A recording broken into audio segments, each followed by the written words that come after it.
Speaking of Santa, we're here to talk about Christmas music today, Jesse. I know, we're talking the pseudo eggnog is going down fast tonight, baby. Oh, put a couple more down because we got a lot to talk about here. Oh yeah, an extremely polarizing topic of Christmas music is what we're going to take on today. We're driving it with Miss Dolly Parton, A Holly Dolly Christmas. So we're gonna do a holiday album review as tradition now for year number 2 to do an album review of a Christmas album. Which one did we do last year, Ben? We did Mr. Bob Dylan, Christmas in the Heart or something like that. That was a killer one. That was a fun one, good. Actually. It was kind of crazy. And then he sells his music catalog. So hopefully Dolly Parton doesn't sell hers next year. There's another week in music for you. Otherwise, we got some trends we're going on here, you know? Yeah, Bob Dylan selling his entire catalog to Universal. Got $300 million. For $300 million. I don't know. I don't know how I feel about that. Like, it's kind of like, you know, I'm glad that he got the money, but it's like, I would have sold that like several years ago if that was the case. Yeah, why did he wait till he's almost 80 to sell his music for $300 million? That's the only thing that's really weird to me. I'm like, well, I would have just kept it, and like, you tell me that Jacob wouldn't want to, like, you know, take that over? Right. You know? I mean I don't know. He might get some of that money, but yeah. Oh, he will get the money, yeah. Interesting timing. Yeah. Well, I mean, he doesn't. That was his Christmas album to himself. I'll tell you that much. Yeah, that was his own Christmas present. So anyway, let's talk more about Christmas music. And I just want to start off, Jesse. What's your opinion of Christmas music? You know, obviously one of the big things is retail stores usually always play it, and I used to work in retail. I used to work at the Ace Hardware, and so I had it on all the time. I would not generally be that upset with it, you know, so because I could kind of like get lost in it. But then, you know, by week 3, you know, kind of like around Thanksgiving. When did you start playing it in the retail store? So right after Thanksgiving. Okay. So not before though. Correct. Okay. Well, you know, there'll be occasional like the Wednesday or something like that because my buddy Rick was a big Christmas music fan. Why not? You know. Yeah. Whatever. Closing out the night. So we would play it for like 3 weeks through Christmas, excuse me, and then I would say by like the second or third week, I would kind of be like, I'm just like, you know, I don't need to hear, you know, Mariah Carey anymore. I, you know, appreciate her song every year. I enjoy it when it kind of comes in, but not so much when it's like 4 weeks in a row and it's every day for 4 weeks in a row. It's kind of like listening to, you know, like some classic rock stations. They usually have things on rotation. Same thing with like Christmas music. You'll hear the same 100%. song maybe 4 times in one day if you stay it on. Yeah, and I think that's kind of part of the problem that a lot of people have with Christmas music, and I'm generalizing here, but I think that's part of the problem because it's the same 50 songs tops, you know, that you hear over and over again, and 50 might be extending the catalog a little bit. There's probably a core of 25 to 30 songs that are pretty much a staple in every Christmas playlist and rotation, and any radio station that switches to Christmas music format over the holiday season. You hear the same 20 to 30 songs pretty much every few hours, and then they might sprinkle in a few new ones or different ones, deep cuts, whatever. But I think that's part of the problem is it's the same shit over and over and over and over again. And I think that's why people get so tired of it. Yeah, and you know, I do got to admit, especially kind of listening to the Holly Dolly Christmas album that we'll be reviewing shortly, it's like, I also think it's very hard to kind of write new Christmas music. Yes. It kind of really is. It's a trap. It's like a catch-22 kind of like Christmas music sucks, but you can't, it's hard to write Christmas music. So once there, you just get used to it. Yeah. And if I had to say, if any like type of music, Christmas music, that would be like my go-to and like ones that I wouldn't mind hearing, it'd probably be more instrumentals, and then also I would probably like one of my favorite instrumentals of all time is actually the Charlie Brown theme, which I always associate with Christmas for whatever reason. Beautiful piano piece. What a great piece of music in my book. You know, it's just so fucking great. Yep. Love it. So it was like something like that. But then I would also go to, you know, I kind of go with some of the classics, but I would definitely go more of, you know, like the 50s and 40s version, which Well, what was that podcast that you shared with me that they talked about Christmas music sucks? Your favorite band sucks. Your favorite band sucks. Yeah, that nice little podcast. Those guys are great. They're funny. Yep, they have a good show. And so they did a Christmas one where I actually do agree with them, where a lot of the nostalgia that I have for Christmas is actually based through what other people, the baby boomers version of nostalgia for Christmas. So I really do think of that. So before you kind of maybe like answer off of that, I would say my Christmas memories are really about me kind of just chilling, off of school. I would say away from school, playing basketball, playing some video games from like my younger days. And one of my favorite holiday stories is I opened up I think I was like first grade, second grade, or third grade. I opened up one of my gifts. It was totally not what I was expecting, just by the shape of the gift. Yeah, and it was an awesome blanket that my mom made. So my mom made this motherfucker, and I looked at it and I go, "What is this?" Like a total asshole. So like, Mom, I apologize. Yeah. I totally apologize, Mom. I still love the blanket. It's actually out on my front porch, so I still got it. So it was a hilarious story, but I do believe a lot of that nostalgia Christmas feel does come from my parents' generation. Mm-hmm. Yeah, no doubt. And there's actually a point in the album review coming up that I want to talk about some of the things specifically they talked about in the Christmas music episode from Your Favorite Band Sucks podcast, which if you haven't listened to them, go listen to them. They do some pretty funny stuff. They basically just take a negative approach and talk about why every band sucks, but it's delivered in a pretty humorous way. So go check out that one about Christmas music. And I want to come back to some of the stuff they said in a specific song in our upcoming album review. Nice. So let me ask you, when is an appropriate time to start listening to Christmas music? In Jesse, the Dragger, the J-Man's opinion. J-Man. Well, Ringer, I gotta admit, I am okay like a couple weeks beforehand. Okay. I feel Christmas, like I do feel Christmas like around Thanksgiving. Thanksgiving is my favorite holiday. I know a lot of people are like, well, why would you like Thanksgiving too much? And it is the food. I genuinely like food, but it's not necessarily just plain turkey and stuff like that. So it's the actual Christmas feel start, and like everybody's doing it. It has to do with the Black Friday aspect. It actually has to do with like, like watching Christmas movies kind of like on Thanksgiving night after football's done and stuff like that. So that's kind of like where I get that Christmas feel from. So I don't mind it starting after Thanksgiving, but like if I was going to do things in the house, like I have a couple Christmas albums. I got like 2 of them are choral and like one's like orchestral. I would start playing those probably 2 weeks before Christmas.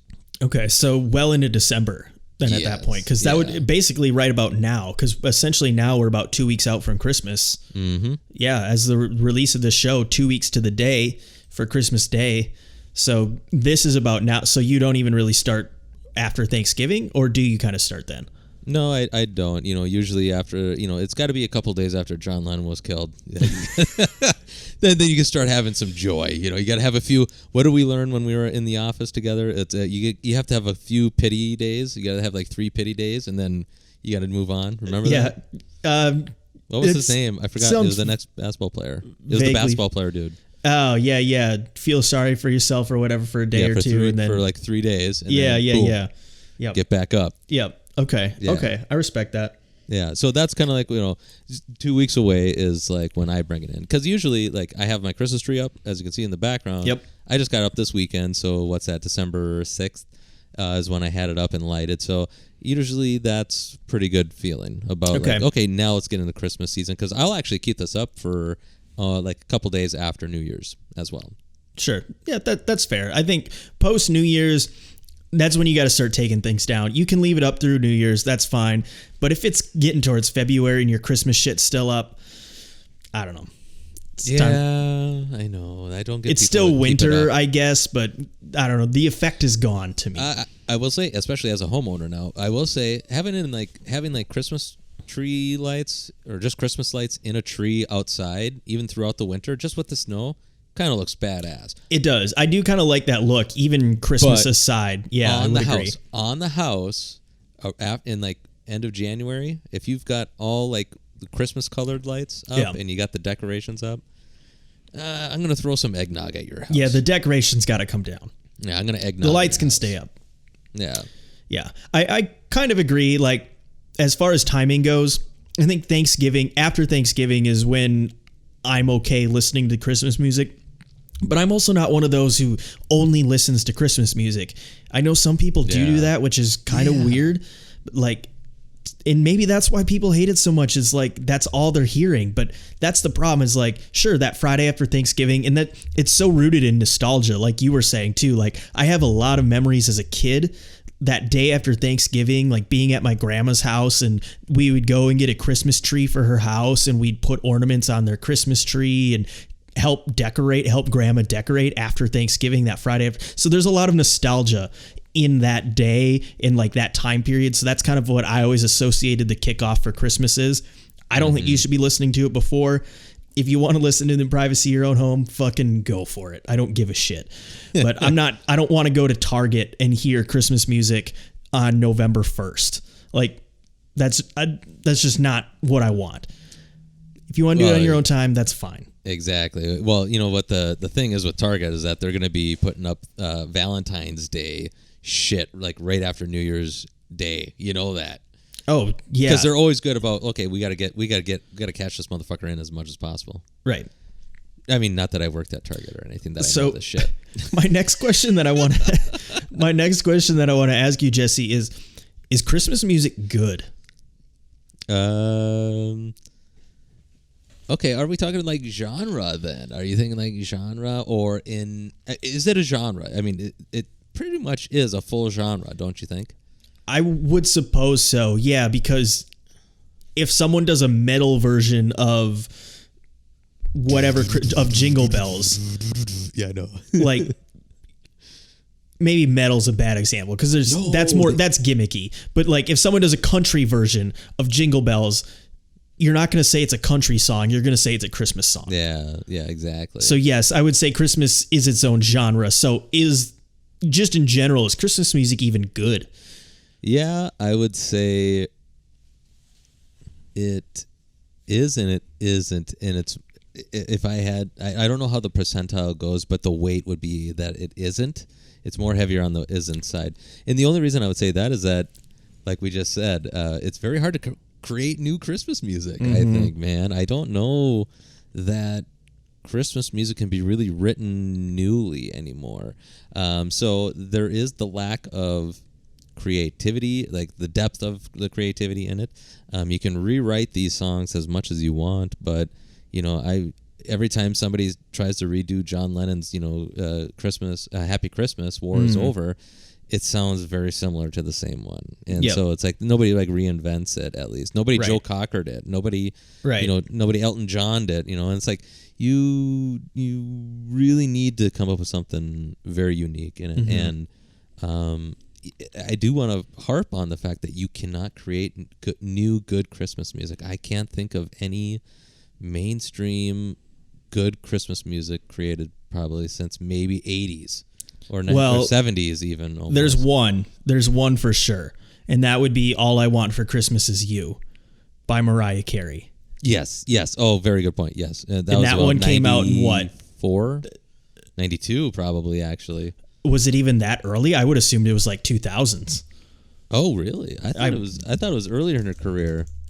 I remember hearing it like I don't know, maybe I was 10 or 11 or 12 when I think I first remember hearing it. I don't remember hearing it before, but maybe we can find out and see. Oh shit, you might be right, Jesse.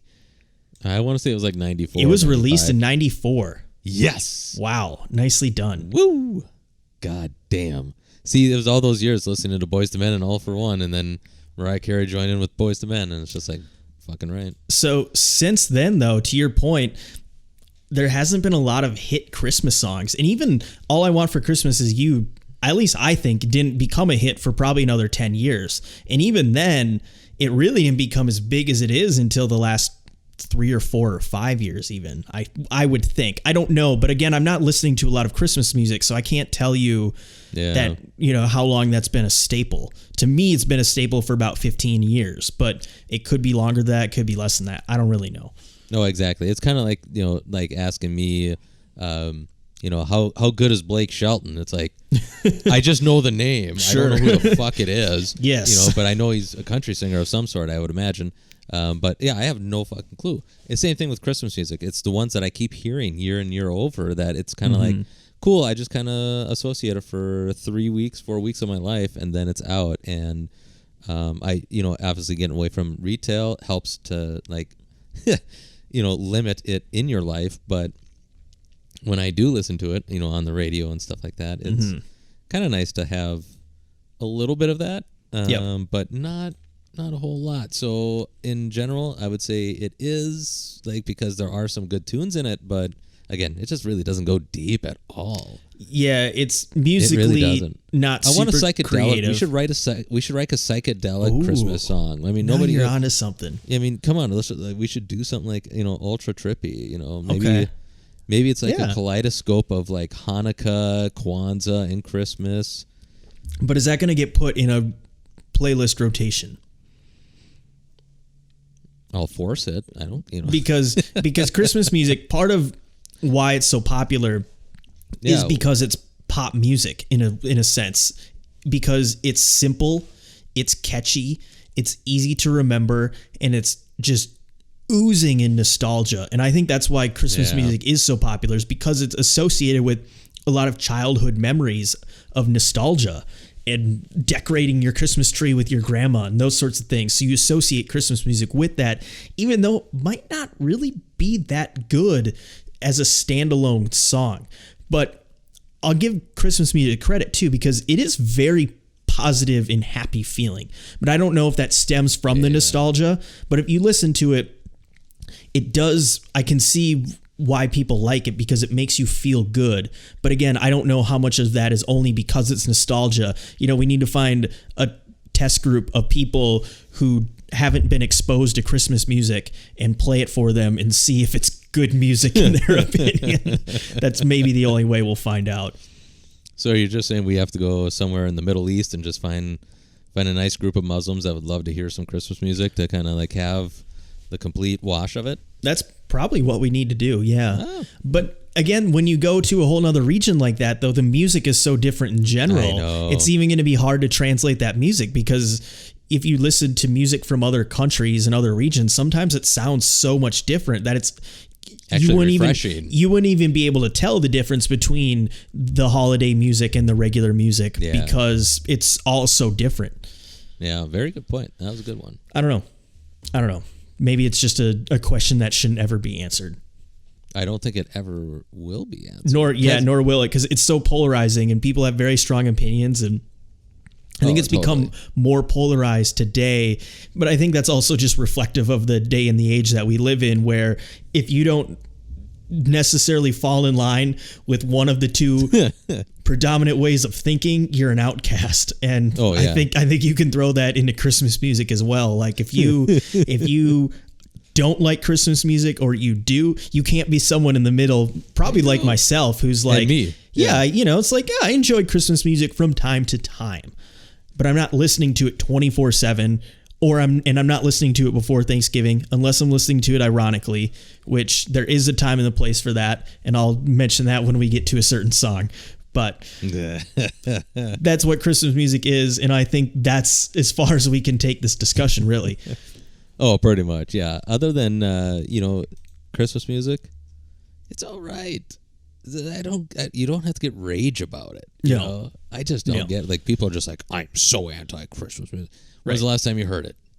Go fuck yourself. Right. Although I do agree, it's like, they're the same songs. But it's like, well, you probably listen to KQRS KQRS, and it's like, I can flip on KQRS most of the times and probably within an hour hear a Led Zeppelin and an Aerosmith song, Right.